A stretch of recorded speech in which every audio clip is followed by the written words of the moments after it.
പരിശുദ്ധ കത്തോലിക്ക ബാബ തിരുമനസ്, അഭിനന്ദ തിരുമേനിമാര്, വൈദിക ശ്രേഷ്ഠര്, തിരുമനസ്സുമായിട്ട് തിരുമനസ്സിൻ്റെ വേർപാട് സത്യം എനിക്ക് വലിയ സങ്കടമാണ് ഉണ്ടാക്കിയത്. കാരണം ഞാൻ ചെങ്ങന്നൂരിൽ MLA ആയി 91 വരുന്ന സമയത്ത് എന്നോട് പറഞ്ഞിരുന്നു അവിടെ ഒരു മിത്രപ്പുഴ കടവ് പാലം പണിയണമെന്ന്.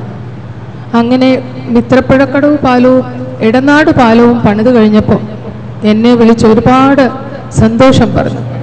പിന്നെ വർഷങ്ങൾക്ക് ശേഷം ഞാൻ ആ നാട് വിട്ട് മറ്റൊരു നിയോജക മണ്ഡലത്തിൽ മത്സരിച്ച് അവിടെ പരാജയപ്പെട്ടിട്ട് ഇദ്ദേഹം തിരുമനസ് വിളിപ്പിച്ചു. ഒന്ന് ഒരുപാട് വഴക്ക് പറഞ്ഞു. ഞാൻ വിചാരിച്ചു ഞാനൊരു മണ്ഡലം മാറിയതിന് തിരുമനസ് എന്തിനാ എന്നെ ഇത്ര വഴക്ക് പറയുന്നതെന്ന് ഞാനൊന്ന് ഓർത്തു. ഞാൻ അവിടെ നിന്ന് കരഞ്ഞു.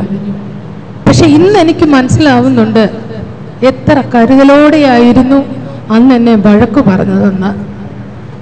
അങ്ങനെ ഒരു പിതാവ് ഇന്നില്ലല്ലോ എന്നോർക്കുമ്പോൾ സഭയ്ക്ക് മാത്രമല്ല വ്യക്തിപരമായി എനിക്കും എൻ്റെ നാടിനുമുള്ള ഒരു തീരാ ദുഃഖമായി ഞാനിതിനെ കാണുന്നു.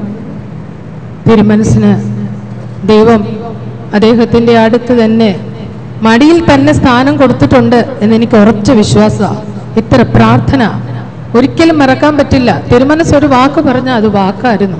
അത്ര ആത്മീയ തേജസ് പിതാവിൻ്റെ കരങ്ങളിൽ അങ്ങുണ്ടാവും എന്നുള്ള പൂർണ്ണ വിശ്വാസത്തോടെ ഈ ദേഹവിയോഗത്തിൽ അനുശോചനം അറിയിക്കുന്നു.